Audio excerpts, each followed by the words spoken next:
আমাকে তো মন্ত্রীর স্ট্যাটাস দিতে হবে। আমি কেরানি হইতে এখানে আসবো কেন? আমরা তো আগ বাড়িয়ে যাব না, কারণ এটা তো আমাদের সরকার না। কফিনের লাস্ট পেরেকটা মারা হচ্ছে একজন চলচ্চিত্রের দোসরকে নিয়ে এসে এখানে এই সূতিকাগারে প্রদান করে দিলে সে তো তার নিজস্ব লোকজনকে এনে আবার সেই আগের মতো সমস্ত কর্মকাণ্ড চেষ্টা করবে। বৈষম্যহীন চলচ্চিত্র স্বার্থ সংরক্ষণ কমিটির আজকের এই যে এক দফা এক দাবি নিয়ে যে প্রেস কনফারেন্সটা ছিল, তো আসলে এই যে পরিবর্তিত বাংলাদেশে আপনাদের এক দফা এক দাবি নিয়ে কেন এসে দাঁড়াতে হলো এই মুহূর্তে এসে? এটা খুবই দুঃখজনক। এটা দাঁড়াতে হলো এই জন্য যে আমি মনে করি যে এফডিসিটা হচ্ছে চলচ্চিত্রের সূতিকাগার। এই এফডিসির মাধ্যমেই আমরা যারাই আজকে প্রতিষ্ঠিত হয়েছি, যাদেরকে সারা দেশের মানুষ জানে, কেউ হয়তো এই পৃথিবীতে আছে, কেউ হয়তো নাই, তাদের কর্ম রয়ে গেছে এবং তাদের কর্ম এতই আহ, মানে ইনফ্লুয়েন্সিয়াল ছিল যে সারা দেশ এবং জাতিকে তারা উদ্বুদ্ধ করতো। এখন ঘটনা হলো যে সময়ের সঙ্গে সঙ্গে কালের বিবর্তনে, প্রযুক্তির কারণে এই চলচ্চিত্রটা এই সূতিকাগারে যারা এখানে অ্যাডমিনিস্ট্রেশনে থাকার কথা, সরকারের প্রতিনিধিত্ব করে, তাদের উচিত ছিল এই জিনিসগুলো সরকারকে দেখানো, তাদেরকে বোঝানো। যেহেতু করেনি, স্বৈরাচারের আমলে আমাদের এই 15-17 বছর যেহেতু আমাদের চলচ্চিত্র জায়গায় ছিল না, দলীয়করণ করে সেখানে তাদেরকে প্রতিষ্ঠিত করা হয়েছে যারাই করেছে। এইসব কারণে যখন চলচ্চিত্র একেবারে ধ্বংসের মধ্যে চলে গেছে, এরপরে এসে কফিনের লাস্ট পেরেকটা মারা হচ্ছে একজন চলচ্চিত্রের দোসরকে নিয়ে এসে এখানে এই সূতিকাগারে প্রদান করে দিলে সে তো তার নিজস্ব লোকজনকে এনে আবার সেই আগের মতো সমস্ত কর্মকাণ্ড চেষ্টা করবে। এটা যাতে হতে না পারে, এইটাতে আমি এটা শুরু করলাম। আমি আশা করি চলচ্চিত্রের সব মানুষের বোধোদয় হবে এবং যারা স্বৈরাচারের কারণে সুযোগ সুবিধা রয়েছে তারা সরে যাবে, আর সত্যিকার অর্থেই যারা প্রতিভাবান সেই সমস্ত মানুষগুলো সেখানে কর্মকাণ্ড করলে আমি বিশ্বাস করি যে আমাদের চলচ্চিত্র আবার সেই আগের জায়গায় পৌঁছে যাবে। আমি এখানে আপনার কাছে আরেকটা বিষয় জানতে চাই যে এই যে আপনাদের একটা স্লোগান দেখছি, চোরের রানী চৌকিদার, এমডি তার ভাগিদার, চোর তাড়াও এফডিসি বাঁচাও। এফডিসি কি আদৌ বেঁচে আছে?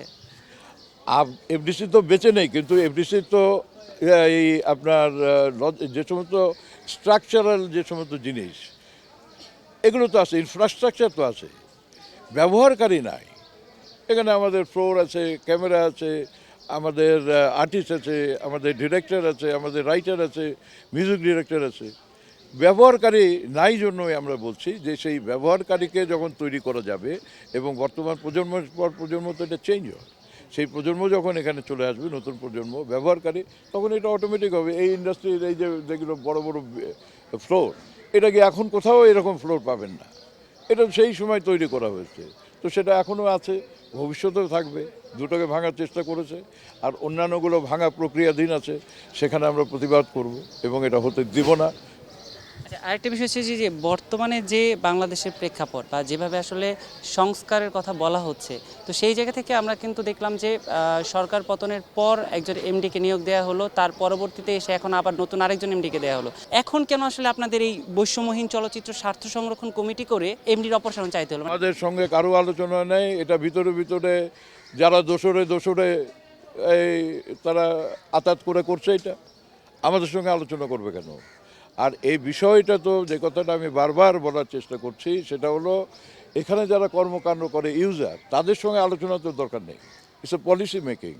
সরকার এটার পলিসি তৈরি করবে, সরকারকে বুঝে নিতে হবে। এখানে দুটো অংশ আছে, একটা হলো এফডিসির যারা প্রশাসনিক, যেটার দায়িত্ব হলো এই সরকারের, আর ইউজার যারা, সেই ইউজারগুলো হলো আবার আরেকটা sector, director, producer, artist, technician.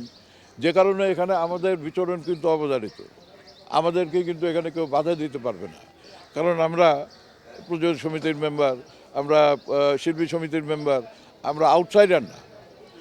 ওনারা যেরকম এফডিসির কর্মকর্তা, প্রশাসনিক ওদের রাইট আছে, আমাদের সেখানে এরকম এখানে অধিকার আছে। যেহেতু এখন নতুন এমডি এসেছে যার অপসারণ আপনারা চাচ্ছেন, আসলে আপনাদের পছন্দের ব্যক্তিকে, কাকে আসলে আপনারা সেই পদটাতে দেখতে চান, এরকম কোনো কিছু কি আপনারা ঠিক করেছেন? আমরা কোনো কিছু ঠিক করি নাই। এই ঠিক করার জন্য সরকার যদি আমাদেরকে ডাকে যে আপনারা আসেন, আপনারা বলেন, সেই ক্ষেত্রে আমরা তাকে সহযোগিতা করব। আমাদের বিএনপি থেকেই তো এই কথা বলা আছে বর্তমান সরকারকে সহযোগিতা করার জন্য, তার বিরোধিতা করার জন্য না। যেহেতু তারা ডাকে না, বলে না, আমরা তো আগ বাড়িয়ে যাব না। কারণ এটা তো আমাদের সরকার না। আচ্ছা, আমি সবশেষ আপনার কাছে আরেকটা বিষয় জানতে চাই। আমি ব্যক্তিগতভাবে আপনার রাজনৈতিক ক্যারিয়ারের ব্যাপ্তিটা জানি, কিন্তু লোকমুখে অনেকেই বলছে যে আপনি হয়তোবা এফডিসির এমডি হতে চান। এইটার কোনো সত্যতা আছে বা এই বিষয়ে আপনি কিছু বলতে চান? আমাকে যদি এফডিসির এমডি করতে হয় তাহলে সরকারের অনেক কিছু পরিবর্তন করবে, সংস্কার করতে হবে। আমাকে তো মন্ত্রীর স্ট্যাটাস দিতে হবে, তো সেটা তো আর বললেই হবে না। এটা তো একটা অ্যাডিশনাল চাকরি, একটা কেরানির চাকরি। এটা তো আমি কেরানি হইতে এখানে আসবো কেন? হাস্যস্কর যারা চিন্তা করে। আমার সিনিয়রিটি, আমার এডুকেশনাল ব্যাকগ্রাউন্ড, আমার এই সেক্টরে কন্ট্রিবিউশন, এটার কারণে আমি এখানে একটা ক্লার্ক হওয়ার জন্য আসবো নাকি? এটা তো হইতে পারে না। এইটা ক্লার্কের জায়গায় ক্লার্ক থাকবে। পলিসি মেকার হতে গেলে আমাকে, তো আমার স্ট্যাটাস তো হইতে হবে মন্ত্রী। তো সেই মন্ত্রীর স্ট্যাটাস দিলে আমি আসবো এখানে ফিল্ম সেক্টরে কাজ করতে। আমি আপনার যে স্বপ্নের কথা শুনলাম, আমি চাই আপনি সেই স্বপ্নের পথে এগিয়ে যান। তবে এই যে চলচ্চিত্র নিয়ে আপনি যে স্বপ্ন দেখছেন তার দুটো লাইন আমাদের দর্শককে জানাবেন। দেখেন, সিনেমা হলো কিন্তু তারুণ্যের বিচরণ ক্ষেত্র। আমি যখন তরুণ ছিলাম, নায়ক ছিলাম, ধীরে ধীরে ধীরে ধীরে সেখানে স্থলাভিষিক্ত হতে থাকে। দর্শক যেমন পরিবর্তন হয়, তার চাহিদা পরিবর্তন হয়, ঠিক একইভাবে তার যারা আমরা অভিনয় করি, যারা আমরা পরিচালনা করি, তারা সময়ের সঙ্গে আমরা তাল মিলিয়ে দর্শকের জন্যই যেহেতু আমরা সিনেমা তৈরি করি, তাদের বিনোদনের জন্য করি, সুতরাং তাদের সঙ্গে একাত্ম হয়েই আমরা কাজ করি, রিসার্চ করে করে কাজ করতে হয়। নাইলে পরে তো আর আপনি সাস্টেইন করতে পারবেন না লং টাইম। আমি যদি এত বছর পর্যন্ত এখনও আমি ক্যামেরার সামনে যেতে পারি, কথা বলতে পারি, এটা তো এই যে আপনাদের সঙ্গে যে কথা বলি আমি, তো এটা তো আমার সেই ট্রেনিং, সিনেমা ট্রেনিং। তো সিনেমা ট্রেনিং না হলে পরে যে কেউ এসে দাঁড়িয়ে তো ক্যামেরার সামনে এত কথা বলতে পারবে না। আর সব কথা হলো, আমরা আমাদের অধিকার ফিরে পেতে চাই, আমরা আমাদের অধিকার চলচ্চিত্রের মানুষের প্রতিষ্ঠিত করতে চাই। জেনারেশনের পর জেনারেশন চেঞ্জ হবে, তরুণরা আসবে, তরুণরা এখানে কাজ করবে, আমরা তাদেরকে পথ দেখাবো, সহযোগিতা করব।